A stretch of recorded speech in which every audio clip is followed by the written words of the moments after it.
Desde la ciudad de Paraná, Entre Ríos, Argentina, transmite LT14, Nacional General Urquiza.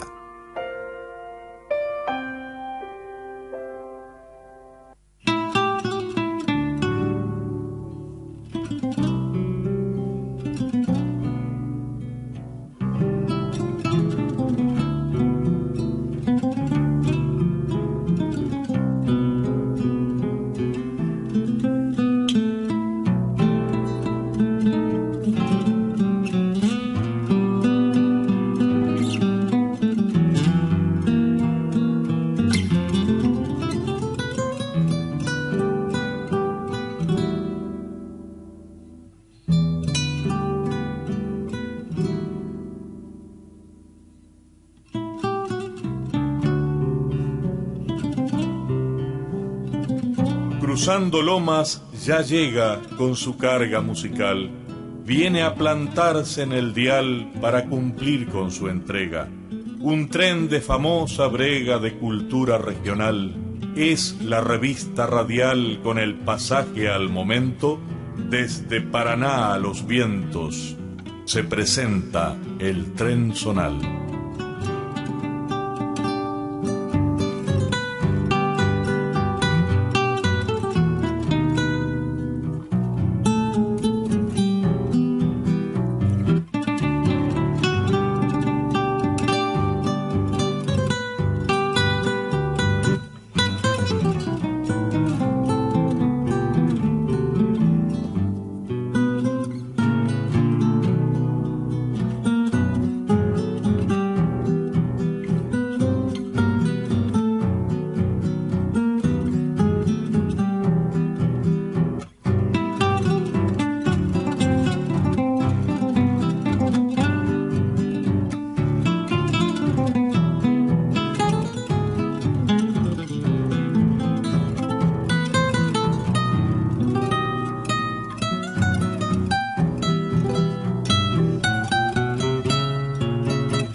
Bienvenidos, pasajeros del tren zonal.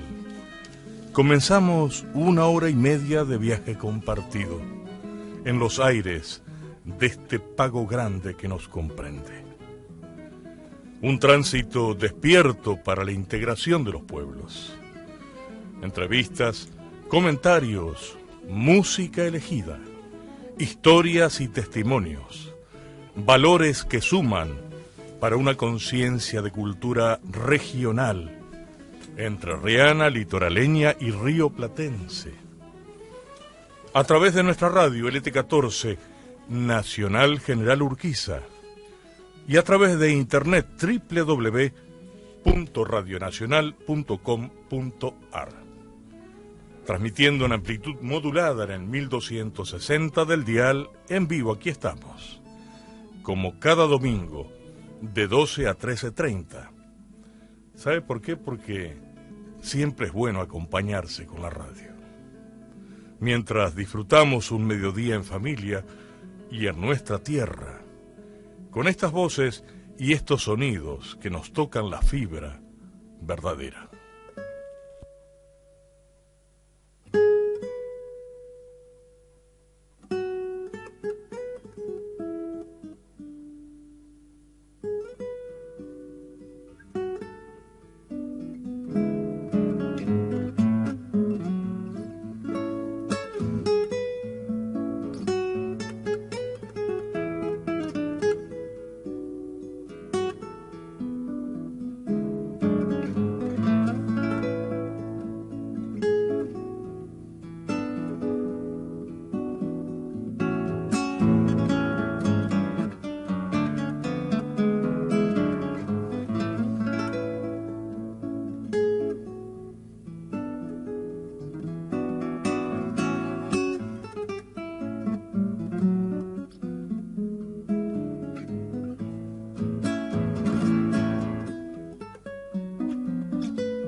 En el tren zonal escuchábamos La Calandria de Isaco Abitbol por Ernesto Méndez. Qué lindo encontrarnos. Aquí estamos en los estudios de nuestra radio. Y esto que estamos escuchando en la versión de Ernesto Méndez pertenece a aquella versión que enriqueció enormemente la música chamamecera llevada al plano de la guitarra culta, de la guitarra trabajada, con todos los saberes que le confirió a Ernesto Méndez su condición de guitarrero en distintos festivales y su condición también de estudiante y luego profesor en la Escuela Superior de Música Constancio Carmiño, donde nuestra música popular se ve enriquecida por el saber de la guitarra culta, de la guitarra trabajada en todas sus posibilidades técnicas y en esto de embellecer el patrimonio nuestro, enaltecerlo. Precisamente no buscando golpes bajos ni buscando el éxito inmediato, sino buscando esencialmente la calidad, el fundamento, la belleza en su plenitud. La Calandria, tema emblemático de don Isaco Abitbol, en la interpretación de Ernesto Méndez en el tren zonal, en la apertura del tren zonal, conducción técnica a cargo de Matías Núñez, quien les habla Ricardo Maldonado, y en la conducción de locución, en la locución de turno, Miguel Ángel Lorenzón.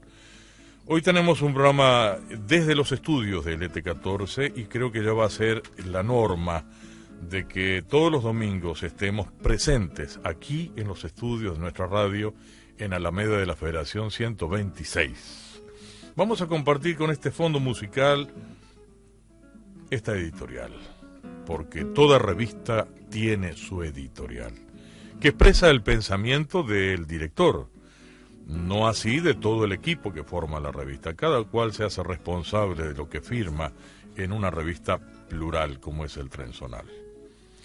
Escuchar y leer, 2 llaves. Si perdemos esas llaves, estamos perdidos. Escuchar y leer. No sabremos cómo volver a nosotros mismos, a nuestro silencio vital, a nuestro centro donde se forja la identidad. Si entregamos esas llaves a la inteligencia artificial, ya por abulia o ya por comodidad, por pereza de reacción y ausencia de cuestionamiento, por falta de hambre de duda. Si nos roban la atención y nos dan la versión de los hechos ya elaborada y empaquetada, considero que estaremos en un estadio de indefensión absoluta. Habremos contribuido a sellar la suerte del muñeco esclavo. Por eso planteo en esta nota la doble importancia de escuchar y leer, con todas las implicancias que tiene, toda la digestión que compromete el proceso de hacerse cargo de la propia historia y la historia general de la especie y de la observancia piadosa de las demás especies, para transformarlas en valores que desde sus núcleos luminosos nos guíen para no perdernos entre tanto atolondramiento mediático y consumista. Los dueños del poder no quieren al pueblo de pie y en las calles, respirando la verdad, lo que es tal como es, en vivo y en directo. Ellos saltan de la tragedia a la risa con una liviandad apabullante, sabiéndolo al telespectador cómodo y quieto, neutro y apático, harto y rechoncho de imágenes sin fin, empachado de nada y adormecido de su propio mecanismo de reacción y defensa. Por eso la acción política más revolucionaria es apagar el televisor. Recuperar el sentido del oído en su capacidad de diferenciar y discernir, y acceder al libro bien escrito y bien fundado, para que podamos entablar el diálogo de las palabras propias con la del otro. Si no queremos sucumbir, debemos abrir ventanas, salir al campo, a las plazas, recuperar en nuestro silencio lector las antiguas preguntas que echaron a andar las utopías de los pueblos, inventando caminos en el mar. Tierra sin mal en la diáspora y la mítica promesa de la felicidad social. Confianza en los veneros intergeneracionales, ya que estamos a tiempo todavía para que el relato del abuelo no sea sustituido por Google, o las cadenas mentirosas nos hagan creer que en Venezuela y en Cuba hay una dictadura y que la única reserva de la democracia es Estados Unidos y la Unión Europea, cuando es estrictamente al revés, cuando nadie sabe el grado de manipulación y criminalidad a lo que son capaces de llegar con tal de conservar y acrecentar sus privilegios. Saquemos las cuentas. En esta pandemia, ¿quién ganó y quién perdió? ¿Qué tanto les importa a los señores de la propiedad privada y del gran capital que la madre tierra y los pueblos clamen por la vida? Escuchar y leer, 2 llaves, en la nota editorial del Trenzonal de hoy, lo firma Ricardo Maldonado. Vamos a compartir ahora un poema de y por Polo Martínez. Compuse esta semblanza poética en mi temprana juventud, inspirado en la admiración que sentía por este pescador, cuya familia era vecina nuestra y habitaba en un rancho que era como para pintarlo, a la sombra de un frondoso ombú, rancho que seguramente era una prueba de la habilidad y vaquía de don Sandalio. Don Sandalio era un buen amigo, buen vecino, bueno en todo lo que fuera justo serlo.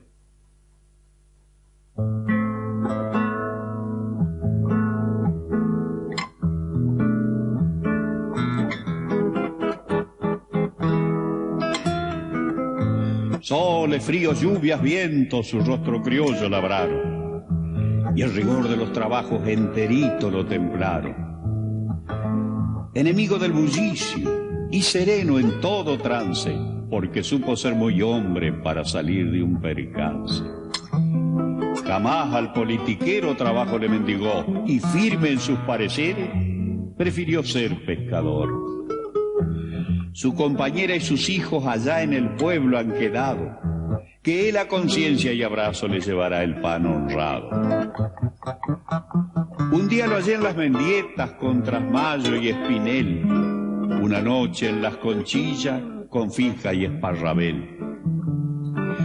Otra noche por el Leyes la tormenta se venía, encandilaba el relámpago mientras el trueno aturdía. Un solo albardón quedaba abajo de un aromito, y allí en un decir Jesús, don Sandalio armó un bendito. Con su machete abrió senda por entre el camalotal, sacó a tierra la canoa y changuició al temporal.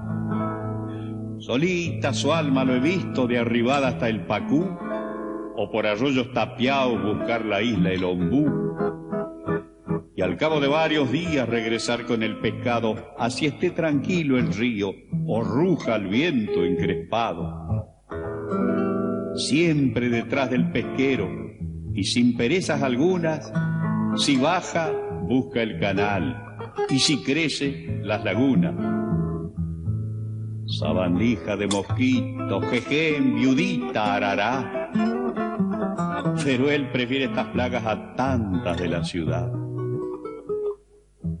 Vida vivida lidiando con la suerte fieramente, y una conducta limpísima, limpia levanta su frente. Hay gente que evoca al gaucho de ayer, pero olvida el de hoy. Fierro y Cruz fueron muy gauchos, como Sandalio Godoy.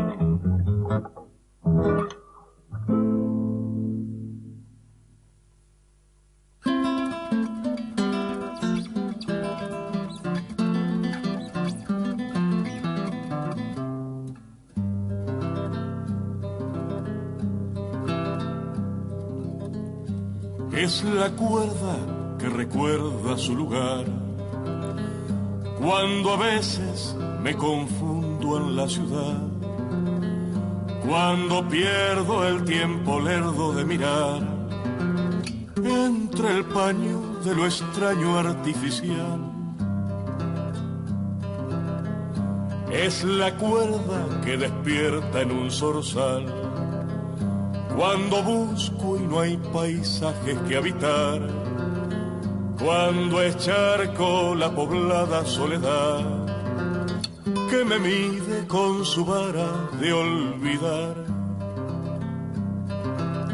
Dame un sueño, le dije a la canción, dame un ala entre los talas del rincón, dame el filo de un estilo al corazón que desvira el verde numen de mi voz.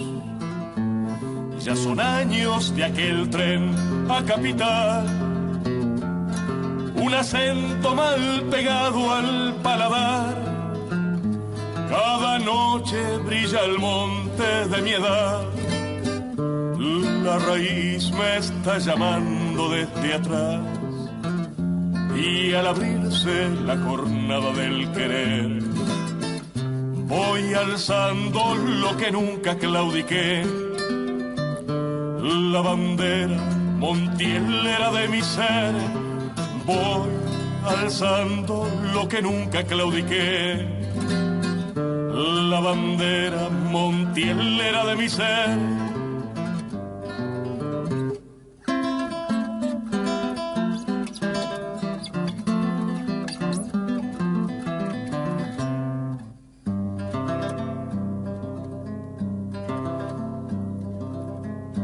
Es la cuerda de la pluma vertical, Entre ríos que se basta con cantar, temple al aire, vieja palma y manantial, es la tierra que me viene a rescatar.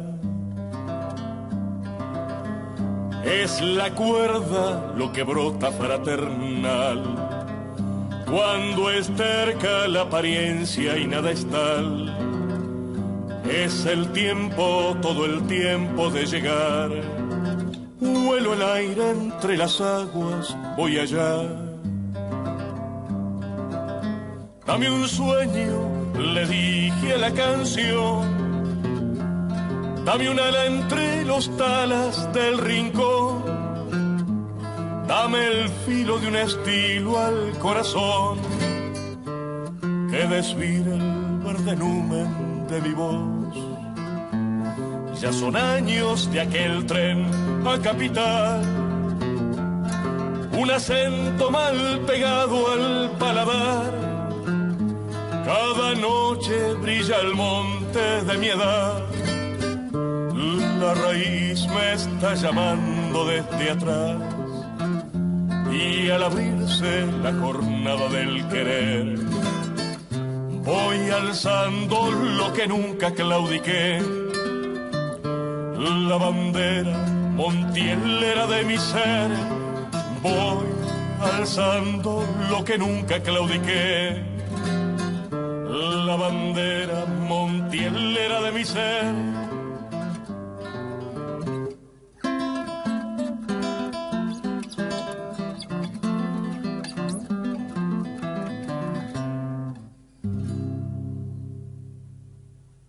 En el tren zonal escuchábamos Es la cuerda de y por Ricardo Maldonado.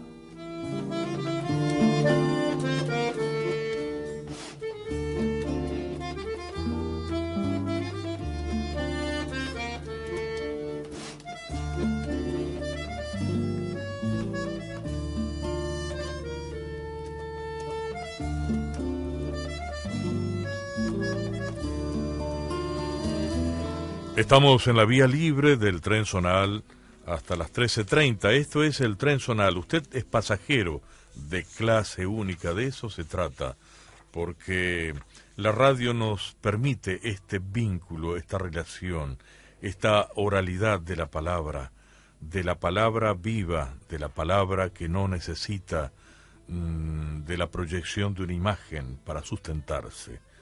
Basta el oído atento para que esa palabra se cumpla en la comunicación. Y vamos a dar entrada a la estación Mirá quién habla, precisamente porque hoy tenemos invitados en este programa que estamos realizando desde los estudios de LT14 Radio Nacional General Urquiza.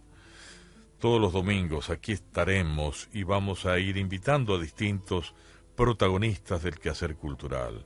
Escritores, artistas, artesanos, gente de teatro, gente de la música, de las instituciones, de las personas que aportan también a la organización social y cooperativa.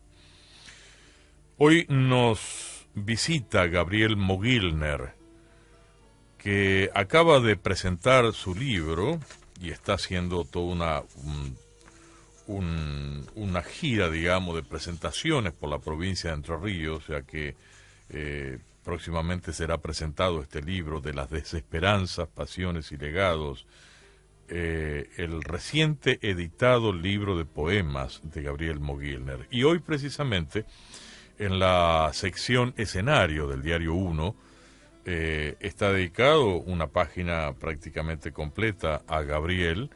Ahí en la sección escenario, en página 17, la producción hilvana diferentes poemas que tienen vinculación con el concepto de la memoria e identidad. Gabriel Mogilner presentó De las desesperanzas, pasiones y legados, que en la Escuela Normal José María Torres fue presentado. El viernes, este viernes próximo pasado, por la mañana, el autor del libro De las desesperanzas, pasiones y legados, Gabriel Mogilner, presentó su obra en el Salón de la Escuela Normal José María Torres de Paraná. Se trató de una propuesta enmarcada en la actividad de la Semana de la Memoria. La presentación de la obra contó con la presencia de estudiantes de sexto y séptimo año del nivel secundario de las escuelas Normal José María Torres, Normal Rural Juan Bautista Alberdi y Normal Rural Almafuerte. Esta actividad fue organizada por la Facultad de Humanidades, Artes y Ciencias Sociales, la Subsecretaría de Derechos Humanos y el Ministerio de Gobierno y Justicia de Entre Ríos. De la mano de Ediciones del CLE, el poemario de Mogilner tiene como hilo conductor los conceptos de memoria e identidad. Son 146 páginas y con una estructura de 4 partes el autor plasma una serie de poemas que fueron escritos desde 1982 hasta la pandemia por COVID. Y por supuesto, el cuidado estuvo a cargo de nuestra editorial, Ediciones del CLE, la misma que tiene como responsabilidad la edición bimestral de la revista El Tren Zonal. Mogilner actualmente tiene 66 años, pero fue víctima del golpe en 1976.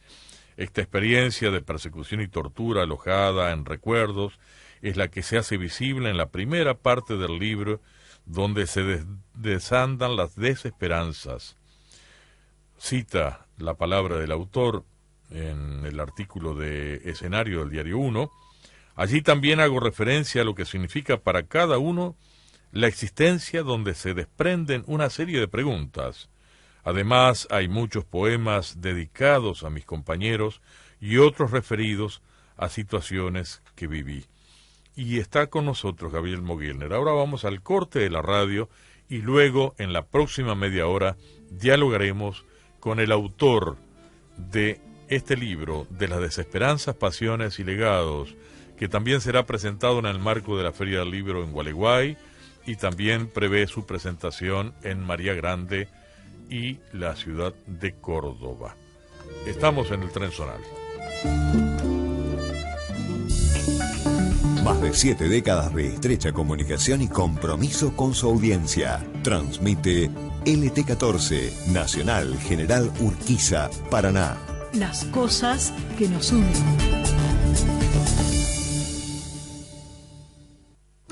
Carnicería La Loma, trabajando en Paraná desde 1991 para ofrecer la mejor calidad en todos los cortes, elaborados y embutidos. Tenemos envíos a domicilio. Nuestras vías de contacto 434-9853 o el WhatsApp 343-5084-287. Carnicería La Loma, en Provincias Unidas 368 y Gutiérrez 1603, en la capital entrerriana.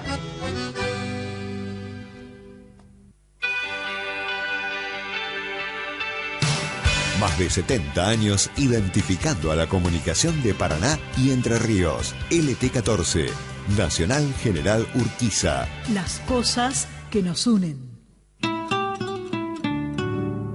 El Tren Zonal, por la integración de los pueblos. Conduce Ricardo Maldonado.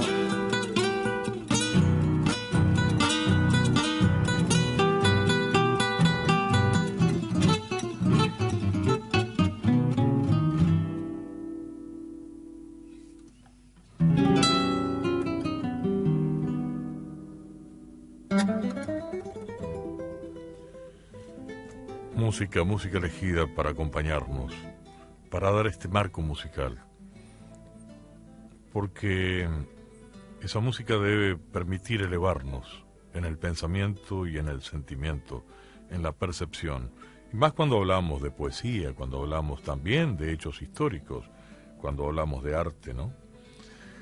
En este caso, la presencia de Gabriel Mogilner. Muy buenos días, Gabriel. Bienvenido a los estudios de LT14 y ser pasajero del Tren Zonal a estas horas. Un domingo donde muchas veces la familia aprovecha para reunirse, para encontrarse una vez a la semana. Y hoy has dispensado de un tiempo para visitarnos en los estudios. Bueno, muchas gracias, Ricardo, por tu invitación. Muy generosa, muy amable, y también para poder comentarles un poco sobre este libro que ha dado a luz después de muchos años, en el cual están todos los poemas allí planteados, desde lo histórico, desde la memoria, desde la identidad, pero fundamentalmente desde la poesía, ¿no? Desde intentar transmitir la sensibilidad al otro. Lo que uno intenta es eso, ¿no? De poder conmover con las palabras, la importancia de las palabras. Esto es un poco el objetivo Por supuesto, del libro. Y la poesía se juega en las palabras, se juega todo en las palabras, más allá de la temática. De tal manera que, si bien es importante en el poema el qué, es tan importante también el cómo se lo expresa. Y eso depende del rigor de cada poeta, del desafío que se plantea cada poeta. Cada poeta tiene un horizonte de concepción estética, de realización de estilo, de escritura, para llegar a un texto consumado. Vemos acá en el libro que hay 4 capítulos bien diferenciados. De las desesperanzas, todo tiene una nota introductoria. De las pasiones, también con su nota introductoria. De los legados, a propósito de la memoria de los abuelos, a propósito de todo ese periplo realizado por los mayores hasta llegar a tierra nuestra, a nuestra patria y a nuestra provincia. Y los poemas de la cárcel, ¿no? En un gran campo de resistencia, muchas veces al filo de la muerte, ¿no? En una situación límite, cómo también se puede expresar. También la poesía es un campo de resistencia, es una enorme fortaleza a la hora de recuperar una memoria que no se puede decir de otra forma, que no alcanza el relato lineal informativo, que a veces necesita de ese verso, donde da en el blanco de una experiencia, de un sentimiento y de un valor que rescata solamente la poesía en su manera de expresión.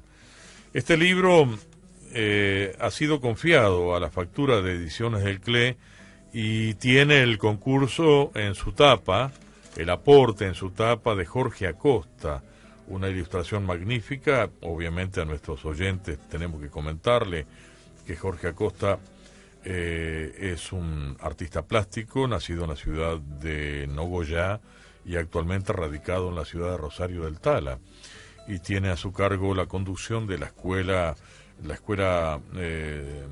de arte Cesario Bernaldo de Quirós, Escuela Superior número 1 en Artes Visuales y Música Cesario Bernaldo de Quirós de Rosario del Tala, con una ilustración magnífica y absolutamente pertinente al contenido del libro. Es verdad, cuando estábamos en la confección del libro, había una imagen, una obra pictórica que había salido casualmente en el Tren Zonal y que vos me la mostraste, y que yo no dudé en incorporarla a la tapa del libro, porque creo que la síntesis que hace Jorge Acosta, que yo interpreté como cada obra pictórica se interpreta subjetivamente y objetivamente también, es el hombre pensativo, es como el pensador de Rodin detrás de las rejas, es como que el pensamiento está prisionero, y esa forma un poco oscura, es un poco la imagen, incluso la ventana, que parecería ser un cuadro de Joan Miró, un cuadro surrealista de Joan Miró, es un poco la imagen que teníamos nosotros. Yo creo que estuvo durante mucho tiempo, al igual que muchos otros presos políticos, soñé con un árbol. El no poder ver un árbol, ¿no? La significancia que tienen los símbolos, la significancia que tienen las palabras también, y que pudimos, digamos, sostenernos también por eso, ¿no? También por las palabras y por las ideas. Y esas ideas y esos deseos y ese amor por la vida acá está simbolizado en esas 2 manzanas como naturalezas que están expectantes, ¿no? Y esa ventana hacia los ideales. y ese pensador encarcelado fue toda una generación encarcelada, diezmada, perseguida. Por eso fue tenido muy en cuenta este libro, significativamente para la Semana de la Memoria, donde, por supuesto, la memoria es el sustento del aprendizaje de la historia. No puede haber aprendizaje en la historia si no hay memoria. Como decía Avellaneda, los pueblos que olvidan sus tradiciones, olvidan su memoria, pierden el rumbo de su porvenir, ¿no? Y la barbarie cometida ayer se puede volver a cometer mañana. De hecho, hoy se está cometiendo en distintos lugares del mundo.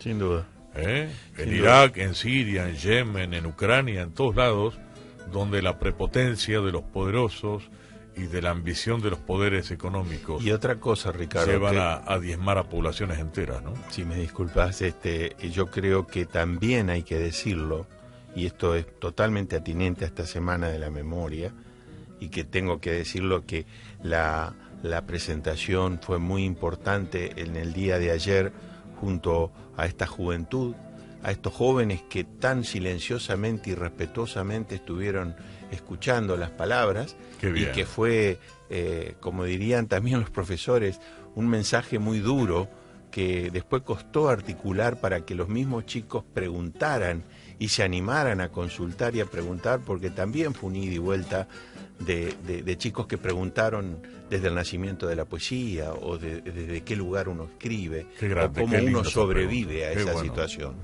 Qué bueno que los jóvenes, que son siempre jóvenes en las distintas generaciones, y siempre está el mismo latido y la misma expectativa y el mismo deseo de justicia y libertad. Eso es algo inherente a la juventud. No puede haber una juventud que no tenga un deseo de libertad y de justicia. Quiero compartir un poema con todos los oyentes de este libro de Gabriel Mogilner, de las desesperanzas, pasiones y legados, con este fondo de guitarra que estamos compartiendo tan bello. Tibio rayo de infinita luz a nuestra infancia.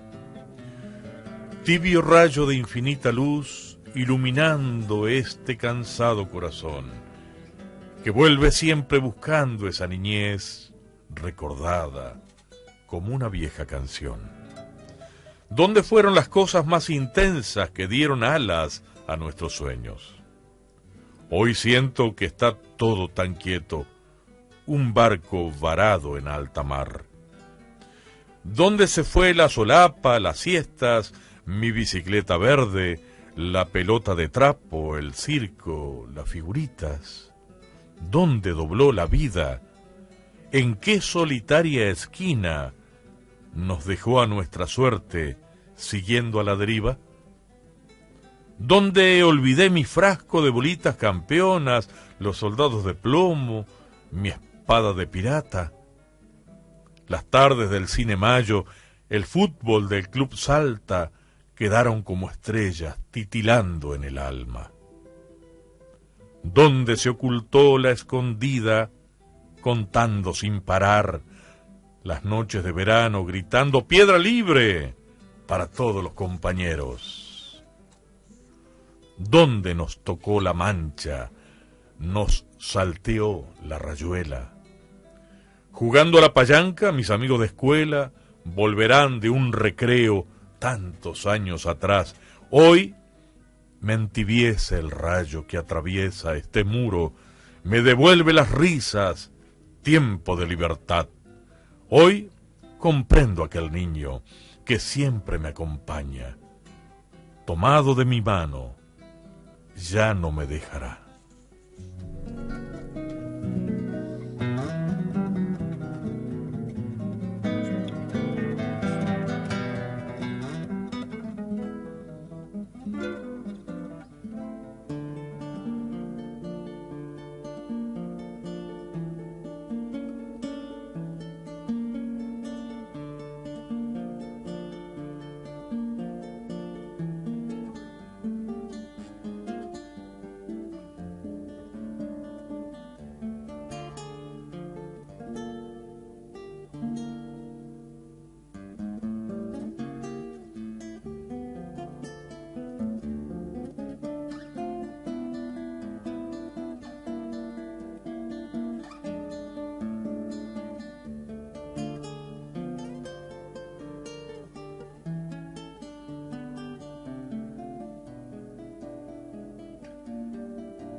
en el Tren Zonal escuchábamos Ruinas de Naicó, de y por Roberto Palomeque.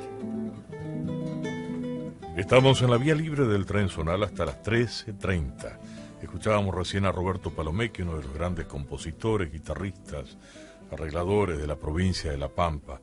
Un hombre de profundo legado. En sus jóvenes años ha llevado adelante una labor docente y una labor compositiva destacada, y ha tomado a su cargo la herencia guitarrera de lo mejor de la tradición musical de La Pampa. Roberto Palomeque con nosotros en el Tren Zonal viajando, y tenemos pasajeros que están aquí en el estudio porque todos somos pasajeros del Tren Zonal. Y en esa suerte de clase única que vamos defendiendo, mantenemos un criterio de igualdad y de correlación y de correspondencia. La reciprocidad es un gran culto, es muy importante ese ida y vuelta, ¿no? Y nos están visitando Gabriel Mogilner, poeta de la ciudad de Paraná, que presenta su libro De las desesperanzas, pasiones y legados, y está con nosotros Joaquín Gómez, quien es el conductor, el director de un proyecto teatral que ya ha hecho pie en los escenarios, que ya está con una puesta en escena consumada y que hoy nos visita junto con unos amigos que integran el equipo, ¿no?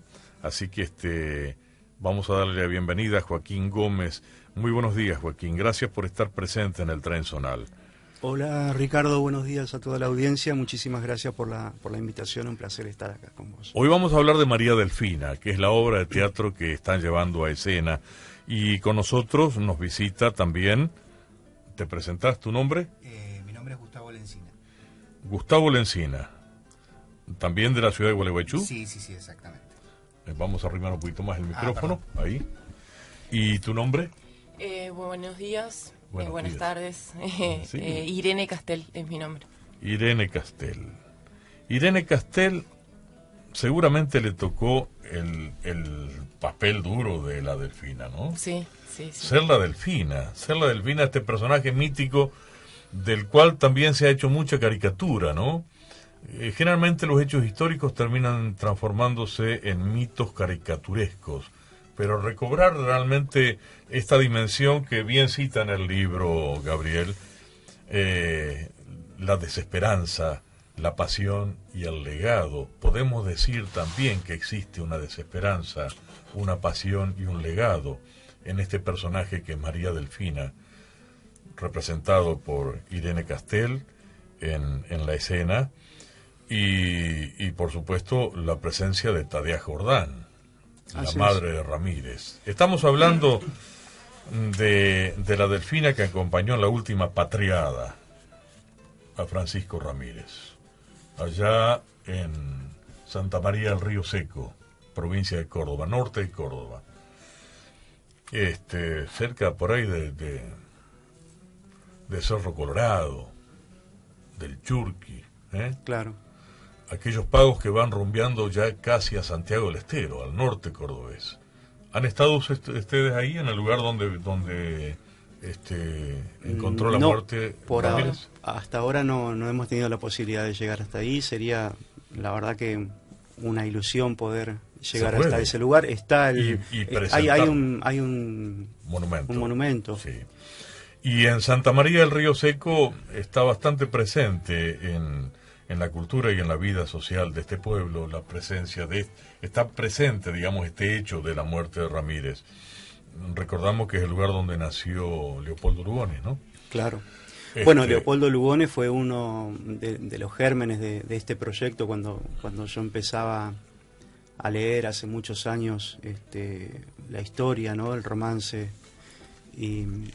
Y para nosotros, para los entrerrianos, es un tema que desde chicos lo conocemos, y esta mezcla romancesca y que no tiene una realidad tangible, ¿no?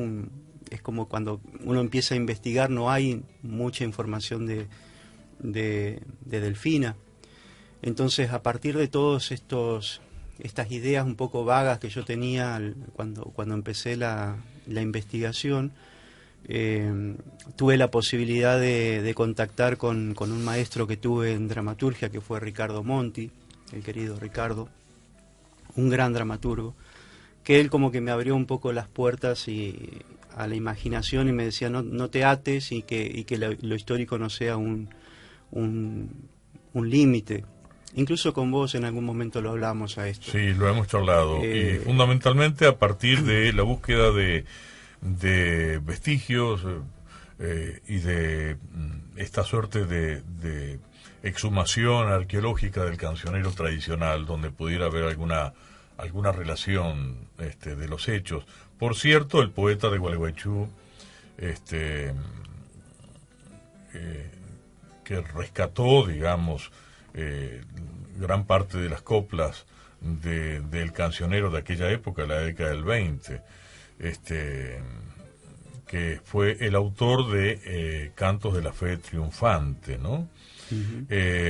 Donde rescata esas coplas que son bien de la época, ¿no?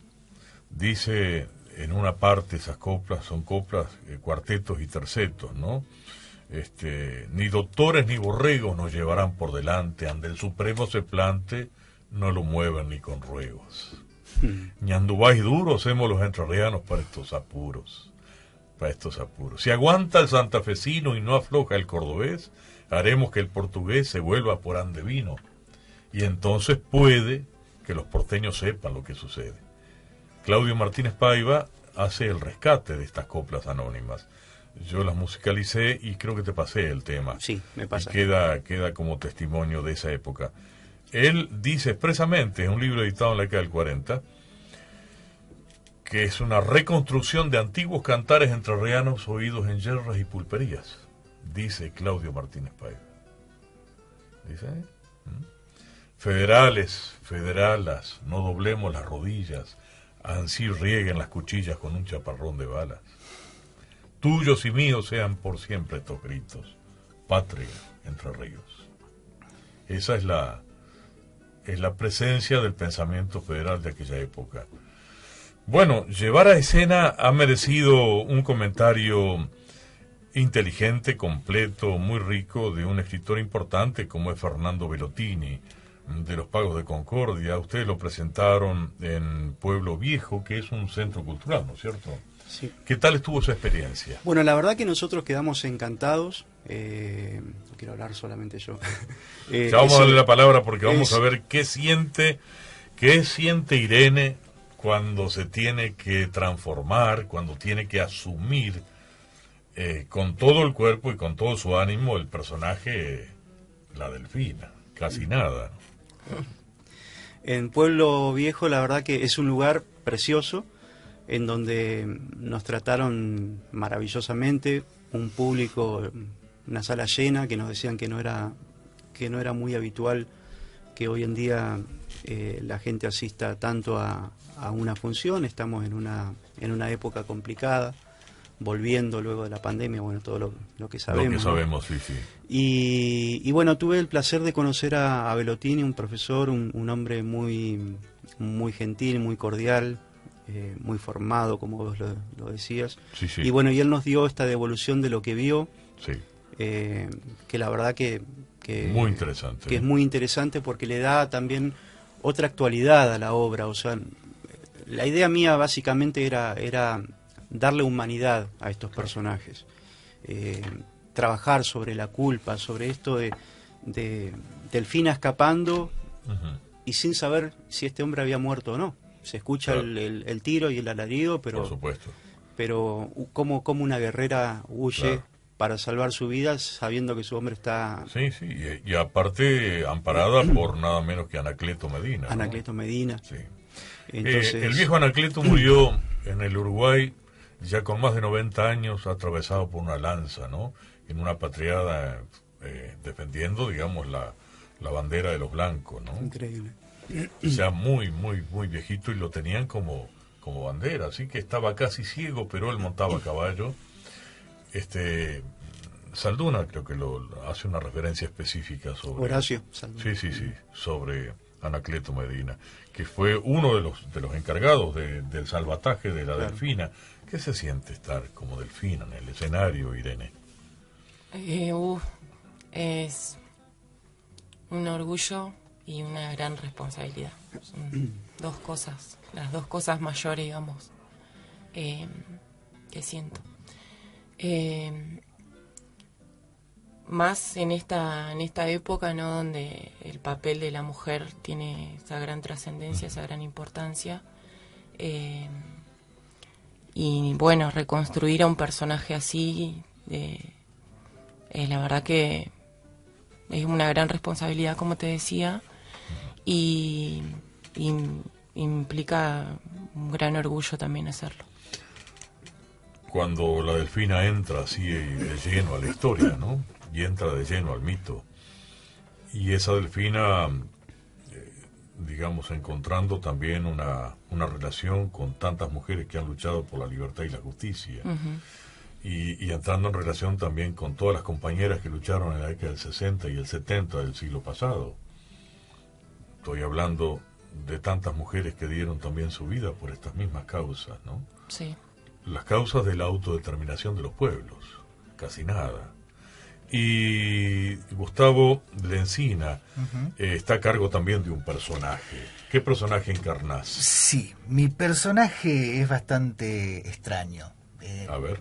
Para los demás, para mí, que yo lo incorporo, lucha por algo que del pasado viene a buscarlo, y hay algo que sí, que no, hasta que después, bueno, hay un desenlace, pero en realidad es alguien que estuvo en la vida de Delfina. Ahí ya estoy dando muchos detalles. Está muy bien. Que estuvo en la vida de Delfina y que quiere volver después de aquello que pasó con... De aquella tragedia. Sí. Quiere volver a recuperar eso. Esa relación. Exacto. Está bien, el amor siempre presente en medio de la tragedia, ¿no? El nudo argumental, el argumento en sí, digamos, es una creación tuya, Joaquín.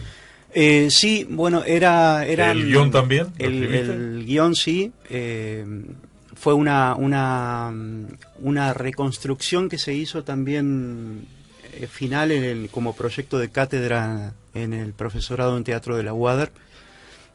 Yo tenía este proyecto que lo había abandonado un poquito por otros que se dieron la posibilidad de hacer, y básicamente lo que partí para escribir esto fue en esta idea de qué pasó en esos años que Delfina sobrevive a Ramírez, ¿no? Que es cuando desaparece, por así decirlo, de la historia. No se sabe que ella, si no me equivoco, son 18 años que lo sobrevive. Y no se habla. ¿Dónde fallece la Delfina? Se estima que fallece en lo que era el Arroyo de la China, en Concepción del Uruguay. Ajá. Hay un monolito ahí en donde se supone que está enterrada, no hubo sacramentos. Entonces todo también, digamos, suma a esta reconstrucción poética, ¿no?, que se ha hecho de ella. ¿Qué es Bombín Teatro Producciones Independientes? Bueno, Bombín Teatro surge en Madrid. Yo estaba viviendo en España. En el año 2010 se da la posibilidad de conformar un grupo. En ese grupo tenía un integrante español, otro mexicano, un cubano y 2 argentinos. En ese momento en España había como sigue todavía, digamos, nosotros trabajamos también en conjunto con Casa América, y había un interés bastante particular por todo el intercambio iberoamericano. Había muchos colectivos colombianos, por ejemplo.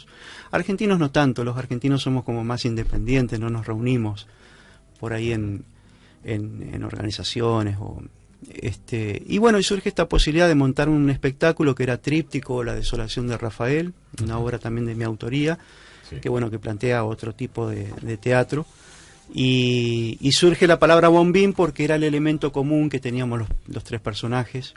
Y bueno, y a partir de ahí seguimos trabajando hasta que yo regreso a Buenos Aires, Y bueno, seguimos con el mismo nombre, con la misma idea de intercambiar textos. Y en algún momento Joaquín toma la decisión de encarar en una obra de teatro, en un nudo argumental, precisamente esto que no había sido antes abordado, que era las vicisitudes vividas, sufridas, experimentadas por Delfina luego de la muerte de Pancho Ramírez. La obra se presenta esta noche. Esta noche estamos invitados por La Vieja Usina para participar en el ciclo Domingos de Teatro. Es un ciclo que está inserto en el mes M. Tengo entendido que se hace todos los años y bueno, cada domingo se presenta una obra diferente, pero bueno, siempre con la temática de rescatar la figura y la memoria de las mujeres trabajadoras y luchadoras por nuestra patria, ¿no? Te quería contar también que si bien bueno, el eje de la historia gira alrededor de María Delfina y todo su peregrinar, como bien Bellotini lo explica, ¿no? También se hace un eje particular en Tadea, por supuesto. Como madre. Es un encuentro ficcional, porque por lo que yo tengo entendido, Tadea tuvo más relación con... No hace falta que tenga una fidelidad en la historia, claro. Porque esto no es la representación Exactamente. de un hecho histórico. Esto es arte, esto es teatro. Exactamente. Entonces, la realidad y la ficción están de la mano. Y donde todo es posible. Recordamos la ficha técnica. Dramaturgia Joaquín Gómez, actuación Irene Castel como María Delfina, Joaquín Gómez como Francisco Ramírez y narrador, María del Valle Estrada como Tadea Jordán, Gustavo Lencina como Portes. Diseño y puesta en luces, Horacio Novelli, operación de luces y sonido, Patricia Arrieta, diseño de vestuario, Jimena Viga, realización de vestuario, Andrea y Carmen Quinteros, diseño gráfico, Carlos Ruiz, musicalización Marcelo Michel, fotografía Pablo Daroca, dirección y puesta en escena Joaquín Gómez. Esto es bueno mencionarlo porque cuando uno ve la obra, cuando uno asiste como público a presenciar una obra de teatro, muchas veces no imagina todo lo que hay detrás de la obra, todo el esfuerzo, toda la coparticipación de equipo que se tiene que dar para que algo esté realmente en su punto, esté en su nivel, esté la puesta en escena. Llegar a la puesta en escena es un trabajo de horas y horas de ensayos y preparación y los detalles. Quiero agradecerles la presencia a ustedes en el Tren Zonal, lo mejor para esta noche, y seguramente seguirán recorriendo la provincia y bueno, y está también pendiente la propuesta para que visiten la ciudad donde yo vivo, la ciudad de Noguera. Gracias, y lo mejor para ustedes. Muchísimas gracias, Ricardo. Gracias. Vamos al corte de la radio y seguimos en el Tren Zonal hasta las 13:30. Pionera, clásica y vigente. AM 1260, LT14, Nacional, General Urquiza, Paraná.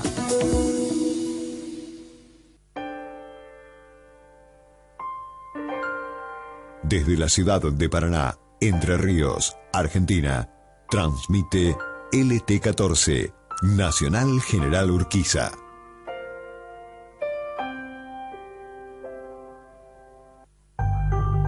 La sequía y las altas temperaturas aumentan los riesgos de incendios. Por eso, ayúdanos a prevenirlos. No inicies fogatas o quema de pastizales en lugares no permitidos por más precauciones que tengas. Recordá que en Entre Ríos está prohibido quemar sin autorización y hay sanciones para quienes incumplen. Plan de manejo del fuego. Secretaría de Ambiente. Gobierno de Entre Ríos.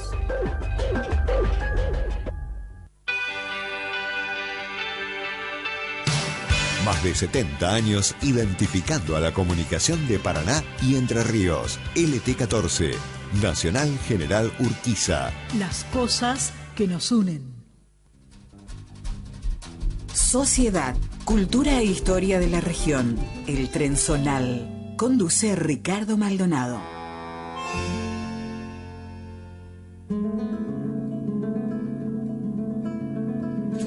Estamos en la vía libre del tren zonal hasta las 13:30, ya empezando a transcurrir la última media hora de este programa tan apretado, con gente amiga, gente de teatro, de escritura, con la presencia hoy en estudios de Gabriel Mogilner y la presencia del grupo de teatro de Gualeguaychú, que esta noche en la vieja usina estará representando María Delfina, con entrada libre y gratuita, a partir de las 21 horas. Vamos a recibir la palabra desde Gualeguaychú de nuestro amigo corresponsal Dardo Vergara. Lo escuchamos. Muy buen mediodía, pasajeros del tren zonal por la integración de los pueblos en este domingo 20 de marzo de 2022. Desde Gualeguaychú, Dardo Vergara los saluda afectuosamente. En esta recorrida por los poetas actuales del departamento Gualeguaychú, vamos a leer a Carlos Galguera, actual presidente del espacio Gente de Letras, la cual funciona en la emblemática casa de Olegario Víctor Andrade. Carlos es otro de los poetas que figuran casualmente en la primera antología de cuento y poesía Gualeguaychú, recopilación de Gente de Letras, casualmente, del año 1999 y editado por la editorial de Entre Ríos. Leemos de su autoría Poema 36 y Para ese poema.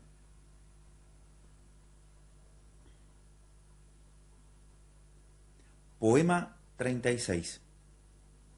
Fue por entonces que Dios andaba en las aldeas, fue por entonces que venían las sibilas, con su escuadrón de luciérnagas bermejas, revoloteando el temple de la noche.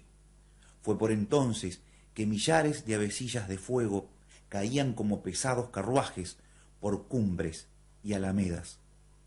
Fue por entonces que una fragancia de magnolias azuzaba los arcos corceles de los ángeles. Fue por entonces que un vendaval azotaba el bosque, donde abejas de oro conspiraban con su ritual de alas. Fue por entonces que en el jardín de abril había una flor inmarcible y rojiza, vislumbrando el último refugio del amor. Fue por entonces que huidizas musas, bajo los tamarindos, crearon un idioma de vuelos y silencios. Fue por entonces la alquimia del trébol en la arena. Fue por entonces que 7 candelabros agitaban la ira de los vientos en los mares. Fue por entonces que las espadas se ofuscaron. La muerte fue sólo un poco de oscuridad. Fue por entonces que vimos la luz. Fue por entonces que Dios andaba en las aldeas.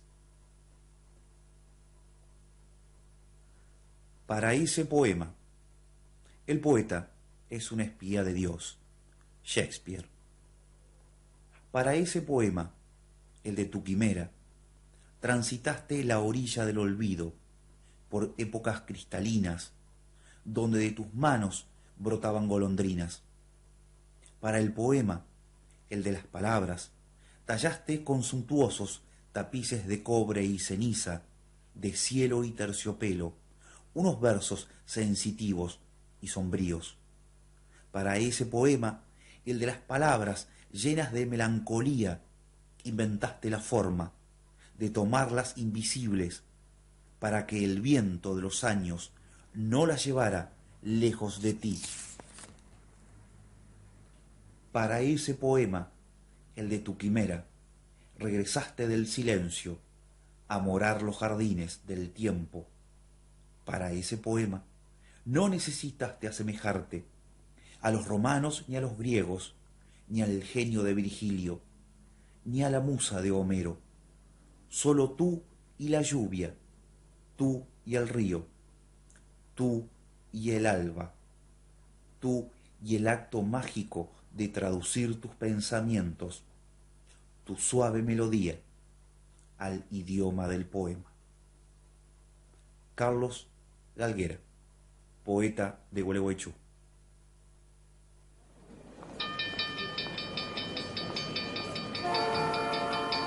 Atención pasajeros, próxima estación en la vía libre del tren zonal.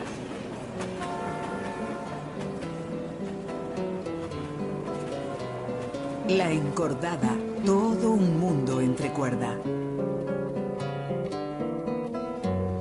Y recibimos el aporte de Gonzalo Victoria desde la ciudad de Montevideo.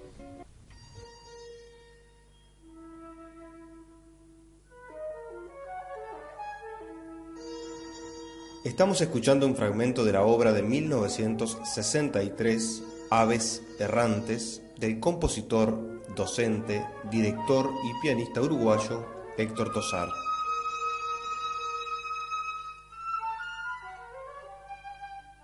De esta forma abrimos los ventanales de Estación La Encordada para que entren los pájaros. Vamos a dedicar algunos capítulos a la música que dialoga con los pájaros, ya sea en el título o en la evocación gestual de los musemas naturales que oímos en el campo, la ciudad y los bordes suburbanos riquísimos de las aves.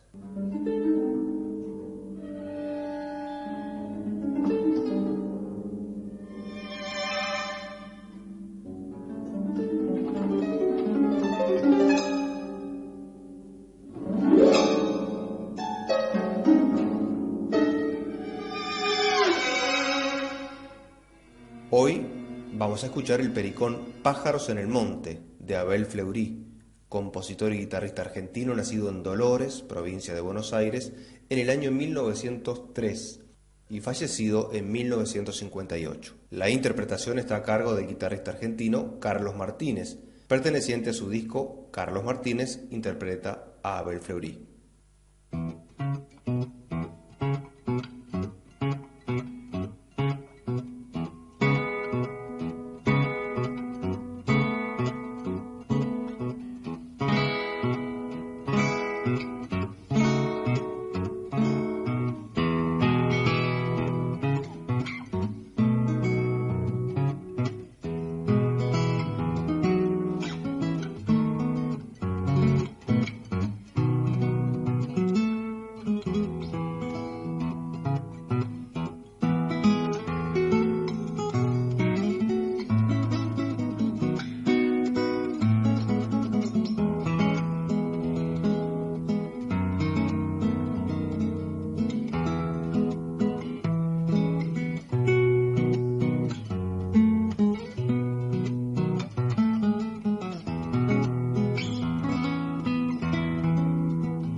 Excelente aporte de Gonzalo Victoria, escuchando este pericón magnífico de don Abel Fleury, Pájaro del Monte. Vamos a recibir la palabra de nuestro querido amigo Víctor Anchával. Lo escuchamos. Para el Tren Zonal, por la integración de los pueblos, de Ricardo Maldonado, por AM 1260, Radio Nacional Urquiza, Paraná, Entre Ríos. De Monte Madre. En 1975, Irmina Kleiner, 22, y Remo Bénica, 32, militantes de las ligas agrarias, debieron huir al monte chaqueño, perseguidos por efectivos de las fuerzas de seguridad. Comienza allí para ellos un largo y duro periplo que dura 4 años, en cuyo lapso atraviesan el monte chaqueño y se dirigen a los cañaverales del norte de Santa Fe. Durante ese largo y difícil camino, acuciados por la sed, el hambre y cercados por la policía del Chaco y el ejército, Irmina, a pocos meses después de tener una hija en el monte, es herida en la espalda por una bala policial. Luego, ya en el cañaveral, tienen otro hijo, hasta que finalmente pueden burlar el cerco. Toda esta historia, a pesar de lo dramático, vivido por Irmina, Remo y sus compañeros, refugiados en ranchos de los obreros, hombres y mujeres solidarios que ayudan con lo que tienen. Y en el corazón del monte, en las ranchadas, se comparte todo. Y hay diálogos hermosos. Los que nos cuenta Jorge Micheli, autor de Monte Madre, nombre con el que traduce esta obra maravillosa. Durante muchas conversaciones que la pareja tenían por las noches, antes de acostarse, reconocían el enorme sentido solidario de los hacheros y los pequeños campesinos. Claro, reflexionaban, ellos no tienen nada que perder. En cambio, los que se sienten dueños de propiedades tienen una actitud distinta, temerosa, esquiva. Cuando más tiene, más temen, decían. ¿Quién hizo la propiedad privada si Dios no le dio escritura a nadie? Y eso es lo que nos divide. Tanto tienes, tanto vales. ¡Qué injusticia! Y muchas noches el sueño los sorprendía en medio de esas reflexiones. No pocas veces Remo quedaba conversando hasta tarde en la noche con José Díaz, sabio hombre del monte, que había sido en otra época delegado gremial de la FATRE. Don José, ¿no le convendría a usted tener algunos cajones de abejas? A pesar de la oscuridad, Remo se daba cuenta de que don José sonreía. ¿Para qué quiero cajones de abejas? Si el monte está lleno de abejas y avispas que me dan miel. En el monte viven las negritas, las queya, las rubiecitas o yataí, la lechiguana, la camoatí. Cuando necesito voy y me sirvo. Mira, Remo, a los que tenemos la suerte de vivir en el monte o al lado de él, nunca nos va a faltar nada. Él nos da alimentos y abrigo, a nosotros y a los animales que criamos. Nos da carne de tatú, de guasuncho, de tapir, de iguana. Nos da remedios con árboles como el cocú, con enredaderas como la pasionaria y tantos otros. Todo eso tiene el monte. Es como si entras a un gran almacén donde no tenés que pagar. Eso sí, tenés que saber servirte y lo necesario. No es cuestión de andar derrochando. ¿Y no tiene miedo, don José, que alguien algún día empiece a tumbar los montes? Pero Remo, nadie podría hacer semejante cosa. No, eso es imposible. Si el monte te da todo, ¿a quién se le puede ocurrir voltearlo? Es como estar matando la vida misma. Pero el bosque ha sido tumbado. Millones de hectáreas de las especies arbóreas más ricas del planeta han sido devastadas, taladas literalmente. Y como dice don Gastón Gori, y ahí están los latifundios, tragándose territorios de provincias pobres, latifundios que repulsan y acorralan al hombre argentino de trabajo, cercado por los latifundios. Palabra meridiana, la de Víctor Anchával. Gracias, querido hermano. Y este es el recuerdo de los compañeros que resistieron a la criminal dictadura militar y, por supuesto, la complicidad civil y, por qué no, también de ámbitos religiosos, con lo que toda una generación de argentinos tuvo que padecer a partir de 1974 en adelante. Tenemos la palabra ahora desde Gualeguay de Ramón Velázquez. Lo escuchamos. Hola Ricardo, muy buenos días a vos y a toda la audiencia. Hermoso domingo aquí en la ciudad de Gualeguay. Quería compartir con los oyentes de El Trenzonal un poco de historia, ya que Gualeguay, ayer 19 de marzo, cumplió 239 años.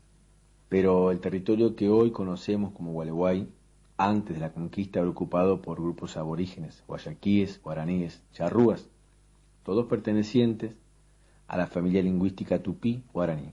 Es relevante destacar que estas comunidades, cuyos dominios se extendían desde el río Amazonas hasta el río de la Plata, fueron de las pocas culturas que lograron mantener su idioma, el guaraní, hasta nuestros días.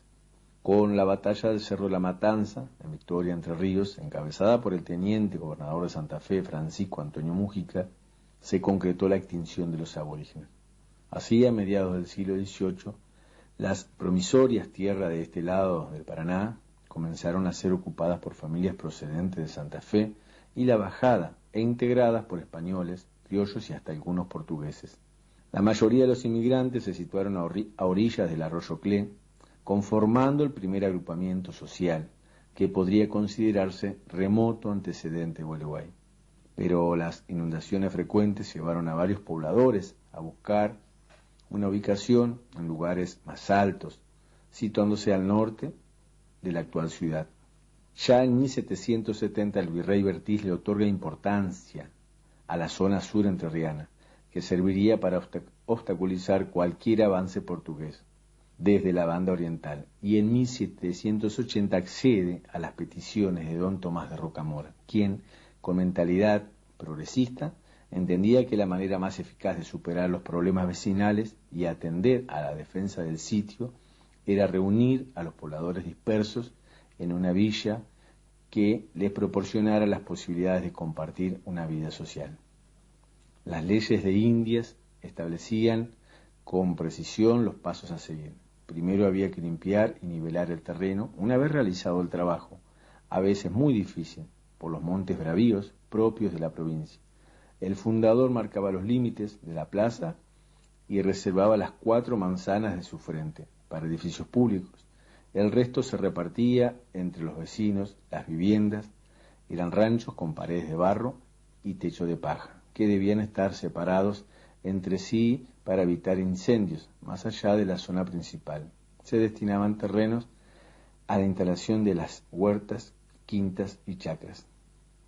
A golpes de hacha, los futuros pobladores desbrozaron el monte. Corría el mes de marzo de 1783, cuando 150 hachazos cortaban casi al compás la tupida vegetación donde se levantaría Gualeguay. El día 19 se distribuyeron los terrenos, quedando fijada esta jornada como fecha de fundación. Al día siguiente, Tomás de Rocamora fiscalizó la elección de los miembros del Cabildo. Se decidió que la villa estaría bajo la protección de San Antonio. Por eso fue llamada San Antonio de Gualeguay. Para el Tren Zonal, Ramón Velázquez. Hasta el próximo domingo. En los minutos finales ya del Tren Zonal ha compartido el programa con nosotros Gabriel Mogilner, trayendo su libro que seguramente será presentado en la ciudad de Gualeguay en el marco de la Feria del Libro que se está preparando para Semana Santa, ya por el 14, 15 y 16 de marzo, y también la presentación de este libro en la ciudad de María Grande, donde tiene sus raíces, precisamente todavía está de pie y el libro da testimonio a través de imágenes de la casa de los abuelos. Y quiero detenerme en un poema ya en la despedida, Gabriel, porque esto da para mucho, por supuesto, un libro es interminable, nada más que es la presentación breve, la apelación a una lectura en los minutos finales.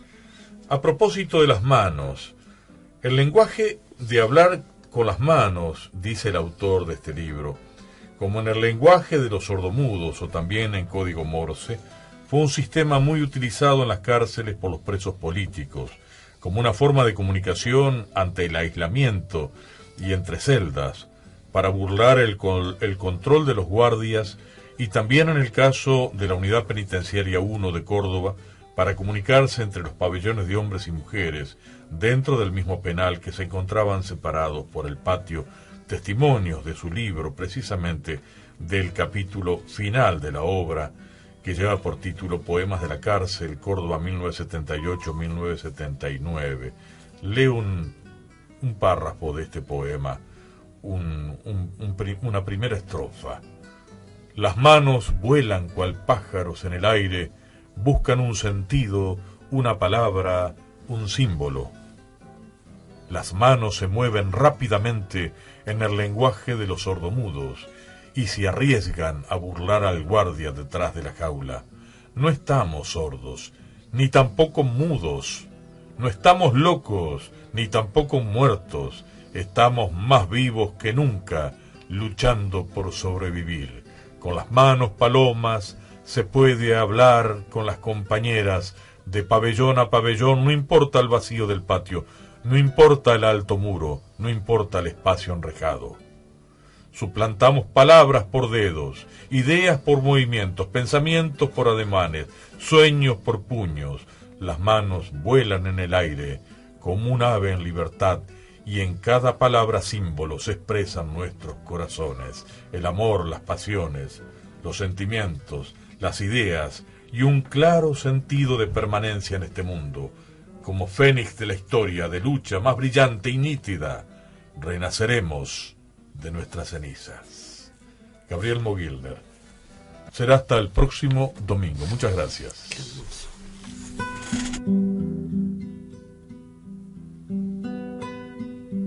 Sé que encanto te abraza entre riano río.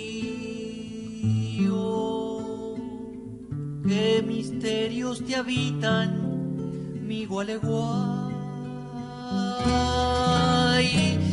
que aquel que llega a tu cauce, marrón nariz. Pionera, clásica y vigente. AM 1260, LT14, Nacional, General Urquiza, Paraná. ¿A quién se le puede ocurrir voltearlo? Es como estar matando la vida misma. Pero el bosque ha sido tumbado.